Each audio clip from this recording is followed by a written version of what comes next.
Good afternoon, Trump's family. Welcome back to my channel. Have a good day and God bless you. Let's get into the news. And just like at the beginning of the fall this year, actually go back to last year. Now, where the School Boards Association wrote a letter to Joe Biden demanding him to have the FBI or DOJ start investigating parents who are coming to the school board meetings and demanding accountability from the school board with these rogue school districts, are school officials or teachers, who are engaged in all kinds of things that go against the principles of this nation, where they were going after the creation of our nation using CRT, and most recently, now using the pronouns and the hiding the identity of children from their parents and telling kids not to tell their parents about things. And so Biden sent the letter over to the FBI and DOJ, and the FBI, DOJ started to investigate and come down on parents who are coming to the school boards, demanding accountability.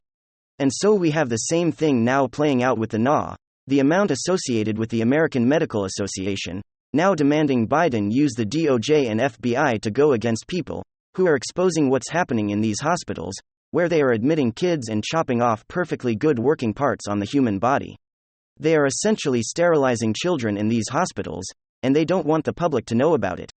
And they want the Biden regime to censor anyone who is talking about it and bringing a light to the situation. So let's go and take a look. Coming to us over here, we have American medical groups demand Biden big tech censor reporting on medical gender transitions of minors. They call on technology companies to do more to prevent the practice of digital on digital platforms.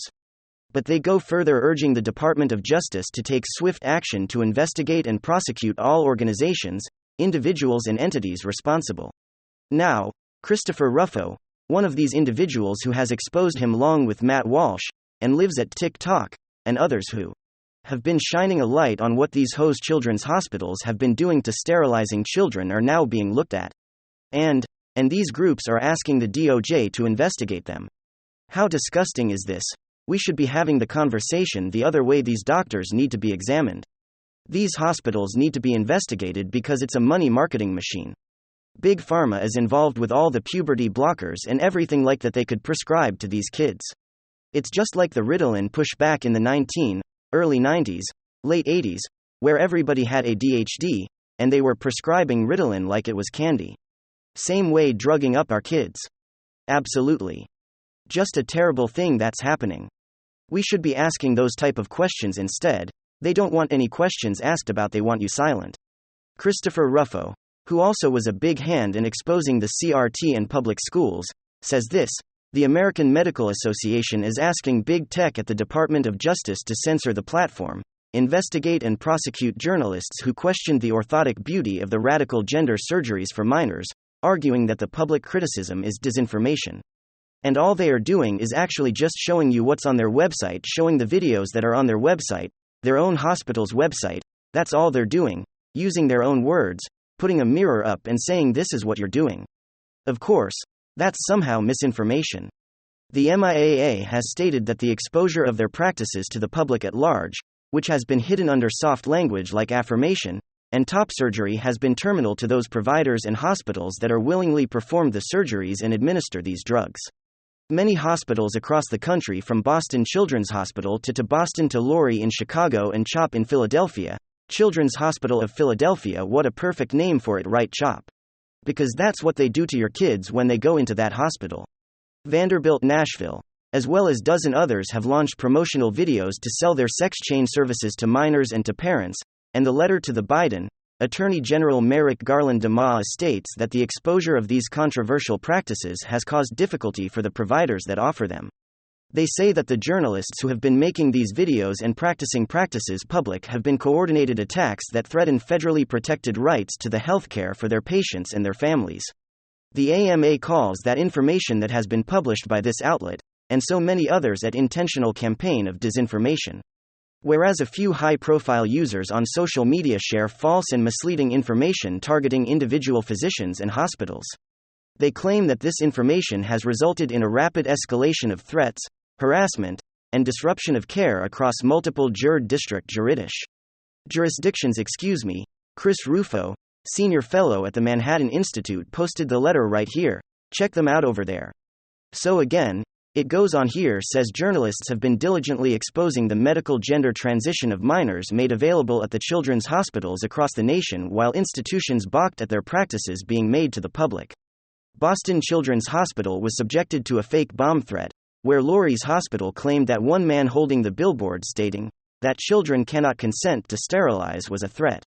It was only 1 year ago, when the Department of Justice was asked to censor or suppress free speech, Garland announced that on behalf of the National School Board, he would be investigating parents who attended school board meetings to express their concerns.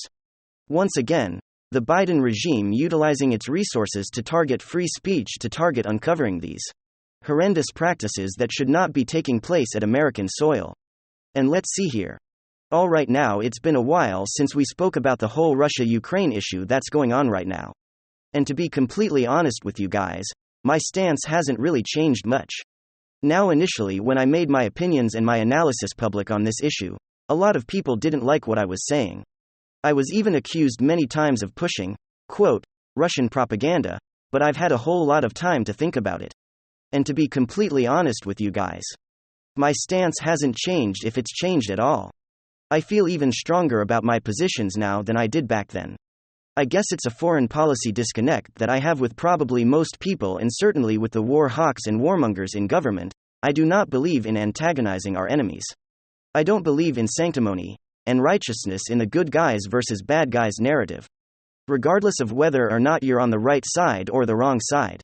I think in terms of foreign policy, moving towards global peace being sanctimonious gets you nowhere because simple fact of the matter, our adversaries don't give a bleep about our values.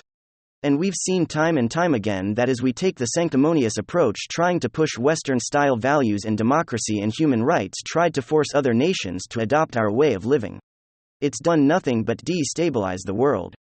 I mean, I guess the question that I'm asking is, what do we gain by labeling our adversaries as pariahs?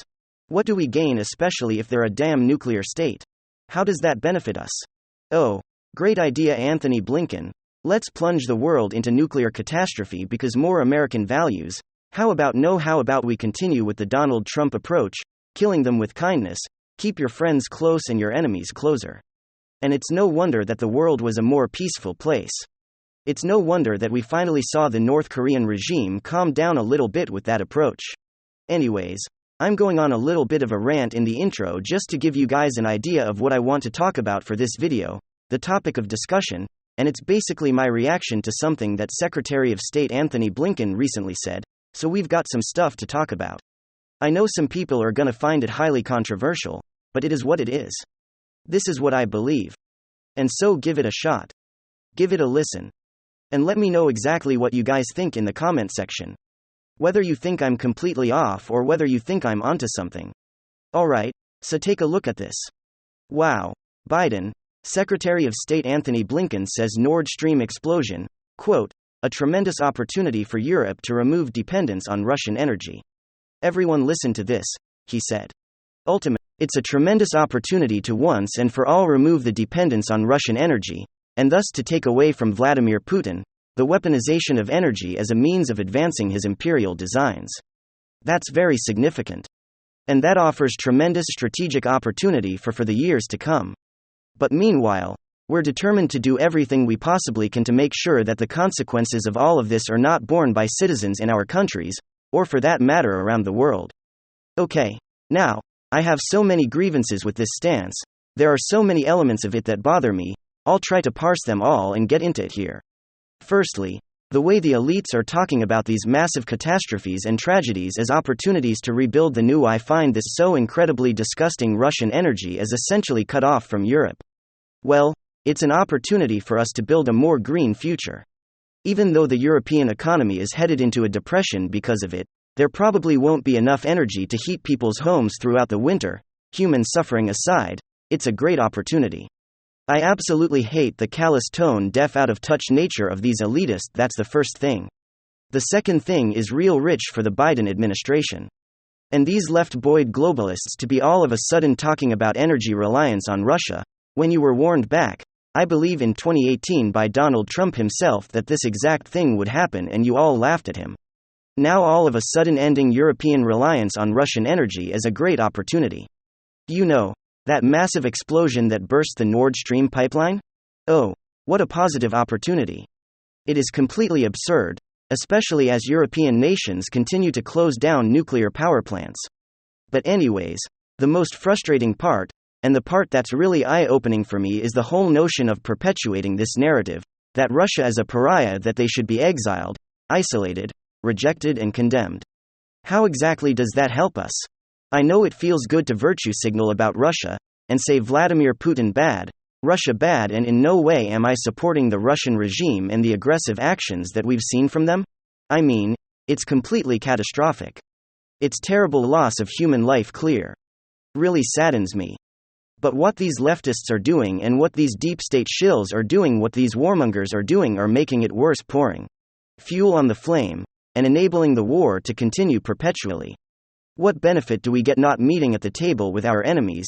And I've been doing some research on the issue. The idea that Russia was completely unprovoked is BS.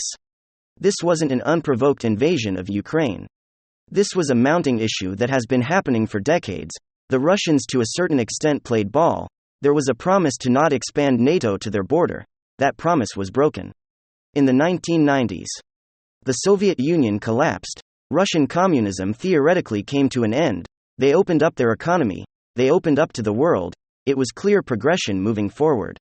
And what did Western nations, NATO, do? They poked the bear.